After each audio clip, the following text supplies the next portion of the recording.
Hello chan te u kan lo tam tlang em la mang ka lo le le ta e lel ma so mi te nu fa episode 26 na ka lo lom sa ka cha u una tang chuan first kan pin to lo fanga comment nei thaber kha kan pin to do na ni a chan chu thing tlang mun sang sang atanga he channel lo ngai lu tak tak first tak ve tak tak te an oma ma se wifi pat ve lo te le net that na huna om de lo te tan first ve the ani ngai lawa chu wangin arwal khai so ka in choka kanin pin theinan pini tu chuan comment iron siamanga chu I comment siam chu kan lo envek dona a thaber kha karon pin don ni chatiang zel chuan ka video ron post pia nga kan ti to don ya chuan a hun nga ya lo chang thap ho song song te kha kalom tak setani ti kha ka sai lo thei lo pakani e ima ape ayo nga to de tuk cha imo ngai thei tuk cha mo amu manga te amu cha che bo boy hi chu I fel chin mange ke pon ka ngai lu tuk che lam ka ngai lu tuk che mo ipa ne na khanin ron zin le fat u ka ti lom chu wang ania ka ron phone le chuk thin ni inu po mai za khop mai ma se ka ngai lu tuk cha ka tum mo chun ka tu nei chun ka tu nu tuat kha ini mia wa ai ma api minda si anuam e Tuat lo thấy ni lệ ném cái tuần mel trà lệ tuat bò bòi cái tuat em cái kia ngài hiền răng thế là cái văn tịt tắc in hồ hít chuan mò tan in chung kuri arwa cái phước ni hiền cái sát chi na lom mà te api in chung à chuan thil tam tak hi imo khum te chut cheng te dokan te le khabu te tv te tam to thil tam to kha bok cha api tine aluak anga ingai a Ipa han siya tiam lo tak Katano doa ti chula abiang bong niya Mihi tilim chin magi Boboy, ipi ka impom tili char ni mo Ipi ka charu tukang erol fak ngasin Chukve toro inola to em ka sang zo ala teo lo mai Katano doa Bom tu hi chuan nileng thak zana poni se ke in fit thatok atikem boy api chu chak em api chu sayang ani pik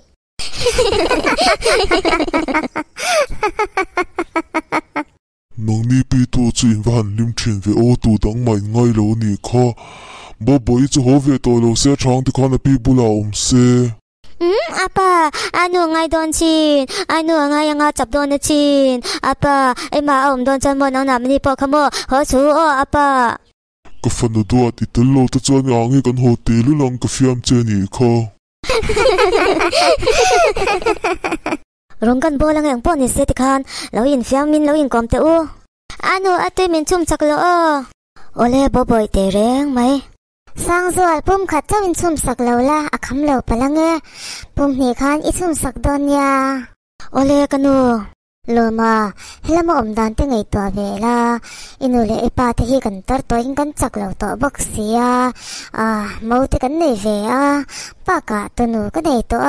ka tunu kyanga te hi ka thalal em boxia in head office te kalin dilna ka va thelo do na mi nyang dole ka ta o mayang ni kanu ma se sang zari hian atu ka ring lo tu na po hian huan thlai te nei anwa mati em ani a huan thlai atang hian in sum tam tak te po ala lut ve thin alom ba ka ting tlang atanga seilian ani du che ka ring lo ting tlang a seilian hi chuan ko pui ai chuan in mani kwa nge hi no man te thin nang po hete tang hian in son don la I du big mi alo ang khan ni chu ni khop mi lo ma se nu le pa te hi kan tar chak lo ve to hetia in lo am chung rungat po hian kan lo ha dam pha song thina sin chen ho thei dan hi ngai to te u chatiang rungat ani thei le nem apasali ni apasal te ina loi lu tur ani mani du thu thei ani to le nem ni kanu klo la sai pui don nia o api ai mani ina tintanga han yo ve me ula ai mani in chumo no mu tuklungot imo wan te kan neya kan huana khanin mo fangma te oma kan lawa kan eya mo toile tu chanin mo ko jol te kan neya kan in fiam tun du na nga api ka fana tuat mali malasom ka fangai to te lu chem inu himin ngai dam lu ro he ina hian dot manga pu ni in rilu na takin i chwaka shom takin an siam boxi cha o ka fana tuat ka falai na te lu chem inu hi min ngai dam lu ro mali malasom entin thanglian se lang chemo tuna chuan lu pui ting pa ngai tak tak ini to om si a mali malasom ka ngai tuk che khongai takin malasom lo phone lu te ka fana tuat ka rin lo che wang khan ka fana te lu em tun thleng yan ke ma hi ka vahin dem na sa thin te lu em thil shil tor che ka nga lu tuk malasom lo ki le fat te a ke hi kai ngai to lung pom le ta rong kan bol fat ange no anu ilo dam tha em tatik ishan no hian inge engtin nge yo amang le anu izan tor hian engthil ma hi ka tingai lo shim sin anu min ngai ve thinang tiro no tatik ishan no hi cha min mudu ang tiro anu ka muchak lut tuk che sin no ka pechek mo min ngai dam voi tam min dil ma se rin har sa ka veti te lul em an siam thatak takangem le o api chu apo ka ngai tak sat che ka chungai thana ka sharang thena sin apo api khan ka tiang khan min jing lalin thil ti lo se chuan apo nang chuan englai po in kalama itang rang thin ti ka sha alom apo ka dem mia lo che nia o achan chu buma yom wang ani ti ka sha chian e ma wang ani apo ka ngai lu tuk che ka puang tak ini nang ba ka pu hi ka nei chuang em mi apo engpo ni se api le pu te ina ingat masalawin chuan an hena kal masai la thaang achan chu api le pu te mi zia le ange ke min rin dan hi adar me nge atak ti shiat masak phat lo chuan tinge ho ka chak te re ne na ka shele em si le o ka ba so ta e hello tu nge o lo makatnia in kwa mi kha heta aizola om kha malaso mi champa kha min la shia em o kapi o ni mo sha e idam mo ke ni po aizola kan lo zina ani mo englo nia ka lo phone na chan che chu mo thil shil tur che ka ne ya o ani mo enge ni ta I malaso mi chung chang ania tak mo enge ni min shil fat te achalam nge achalam malaso mi kha arun honga delhi atangin tuna hian leng pui airport a omek to angka ring phone ka lo tum che a chumi ma chuanin ishat ve du kringa kron shil che o ole kalom le me min shila wangin chuana kalom tak satani o chuanin chanchin dangte min lo shil zela chuan mal somi chuanin I enge I lo hote tu mem nge I heta aizola te kwalte tum te nge ariru te a shil che em shil em che alawa ma se ronpan min tumani o me I chanchin ka lo shil don che nia o ole chuana kalom mutang chuanin mo anu hian ka hmudu in ka ngai tak satin ka mangai tak satani ti ka milo shil sakla o chuan ama ka lo rin lo awang khan poi ka ti sia thu milo shil sak bakang che o ole kapi te reng mai oi ka tho cham don ka sia poi malsom ka fana duat min hmudu lang che o khongai in boi ka fana mel tha min ngai damang che o khongai in ulo ma hi ka shil ve du ngem o ma se anu lam hi a on tlat thin boxi a engri ru nge an pot cha hi ka shilawa anin chir tak nge tak lo ti ka shat ma chu engma shil lo ila thasokin ka sha a po ni se bri phot ti ang mal somi ka mo ma chu ze patila a tha ang na to ka emo vin tla ya emo te chuanin ka mu thema na Johnny yes papa eating sugar no papa telling lie no papa Ithiam lu tu katanadad baboy Ithiam lu tu tlat baboy imbol to ro kha infiam saro pui boxia ithan luam to mai ni kha no malati mi sangsual tian la sai mi te se adule aboka ni balso balto ngatang ma se alalim hi mo kanu imbol kai lu tuk chuan a shitang le palang ti ka lau dewa anu tui kamo lumda intiro abo chamo alaw chamo anu alu abalu lawni ai malu bal chanmo amita khanin mo sabon lu chela tipok chi anu ole baboy lu don lo reng re imit ichingkat don alom ilu suklain ilomeng zok chinalom anu ameng to don lo leng aching tat don ole imbol role anu ai imbol poi tur velak no te ha ankeng lawa ai ma velak lim kha bố bồi kan lấy đồn nha Ivan say har tak ni lo se chan tam to kan lấy sak tur che nha na tu ka tam to kan lấy đồn nha chu ipi in na tu ka lấy sak ton cha chu hole kalang le mal som I chau tang chau la ve ma se delia ka kal don ka chanin I ka chau tak sitani train le bus te sumo te ka chuan na khania tuna chom flight ania hana tur eng mam le nim leng pui le ai so ring kar mai hinia he khar that viau hi nang chu thlona te chuang to big ka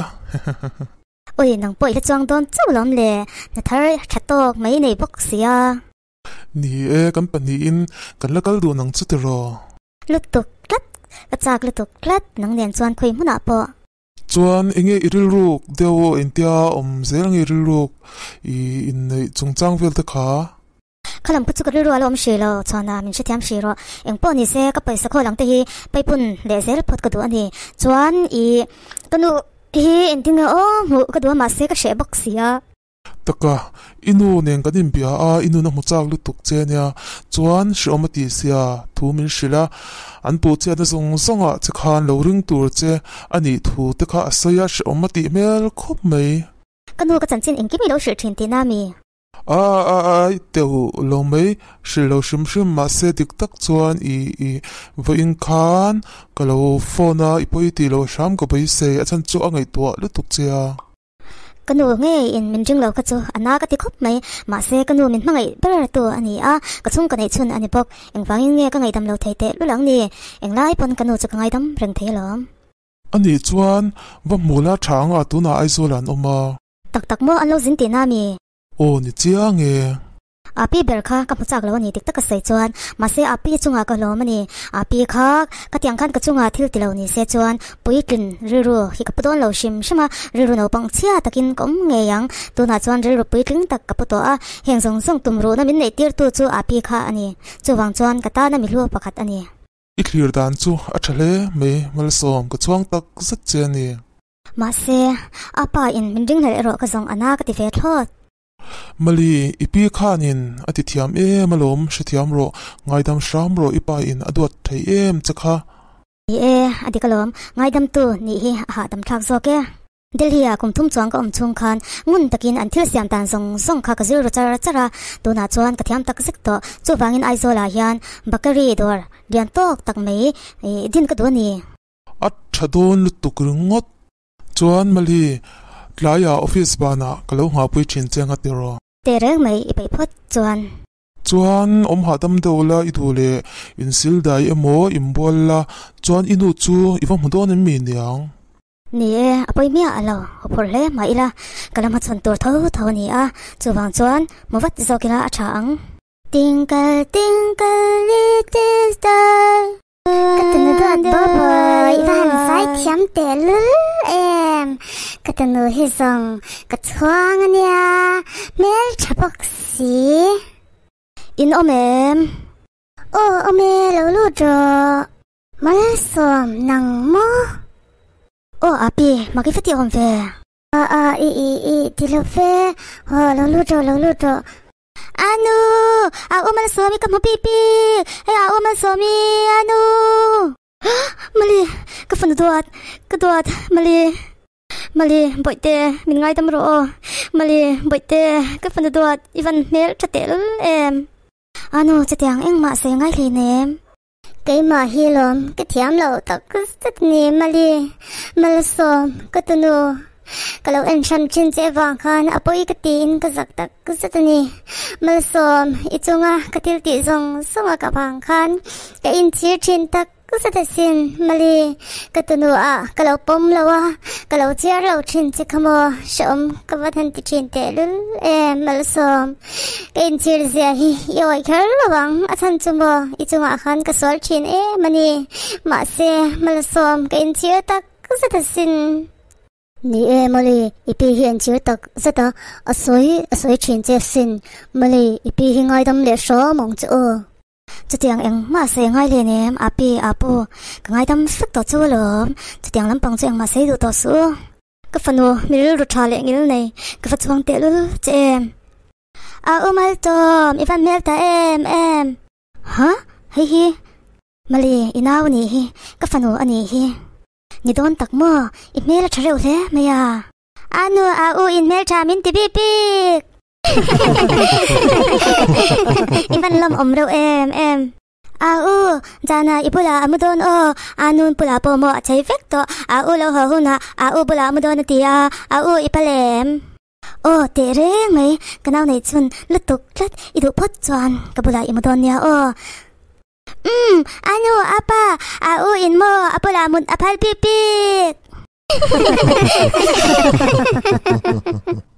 kanau du tak entin nge an kau thin che min shil them au ai ma chumo apai lu to kamo ba pai min ti a nama po in mo au ba pai min ti velo o email thale me ba boy chuan kumin sange ni to le imo patum ania ai ma kum tumo patum ipan du omreu tak ba boy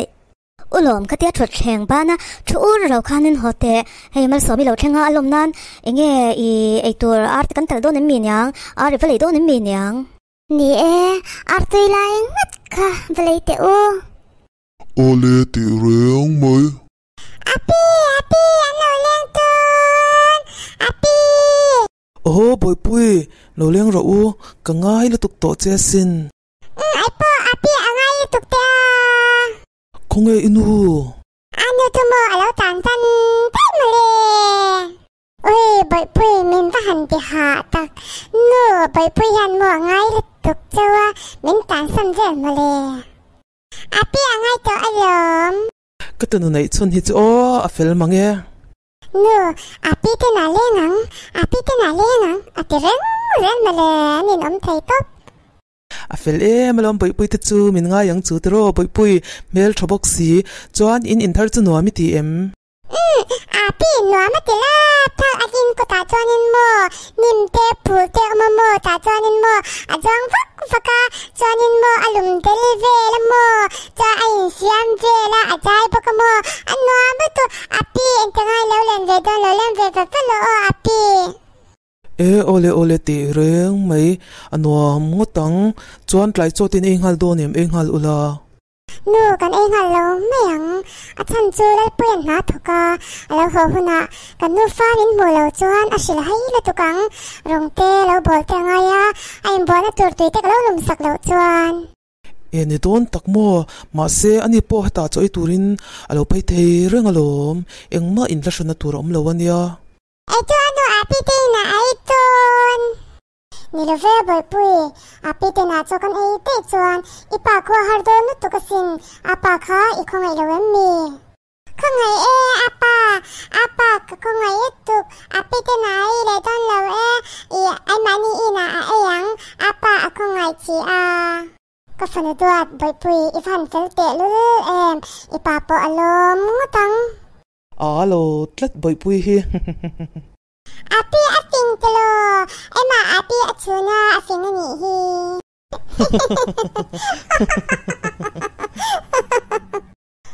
api tnya anu nang inni je ya afing lo mi phing te reng mai ifin lu tu ka wang hian lom kan nuya sat ilom om ro lu tu ka anu api in fing min ti pi ipile ipute nei kal chuan lo phok ro amo phok ro em lo makan tilu tuka chuan anu ka hwa kalim tak satani chuana inu tenen ipile putenen ingkim inin kara thato poka in nei to melo ti veza in nei tireng te su ka sai to ka dorlian tok takai te kala du velo ba ka nang pon na I mu ve te ka I chung te ila chom ve bokang chu sai tik thei box sia nang hi song kan yal ne thlot lo che ni chung ten rim takin an chom chia hetiang din mun thleng turian chu wang chuan I chung te I thei ang to ka I en kol let ve a thola lom tin in le lo te po thatok tak idin sakanga ti reng mai ma se chu tiang hun theng chu ka ngak thei la wang a chan chu ka kianga omla ni tin I mel mu hi ka du to ni o ke pon chu te chu ka du ve tholom ma se hun hi akal chak ve tholom I lo khai khol ngar ngaranga kanin nei anga kanin nei nuwa ka chung te chu kan puirang thei don tholom nangin dori kai bok phei chuan kai don change tu nang lai kho vela mi patho chwa rungot rin hi chuan chung kwa anin de ngai lo ti ka chiang lu tuk tat chuwang chuan kan phak ang to ka kalo ti vek lo tho ve hi a tha lom ni ma se thoklo mala ka chom zo lu tuk don chen ya o mali ka shalom chwana mal so mi tenu fa episode 26 na lo to ple ta a na tuk zana kan ol angai mai the a chan chu kai hi ka jin don awang in video siam na hun po ka nei don lawa natuk ni sompalia yan post karon nei theilo ani chuan in mi sha thiam na karon dir nga le kazin na turi chim lama dei ani awang in kongte achia in tan chung arai don angrenga chuwang chuan I mino shathiam sham don nia chuan post karon siam le fele lamang kalo le don nia tuna tan chuan mutui mangthale patule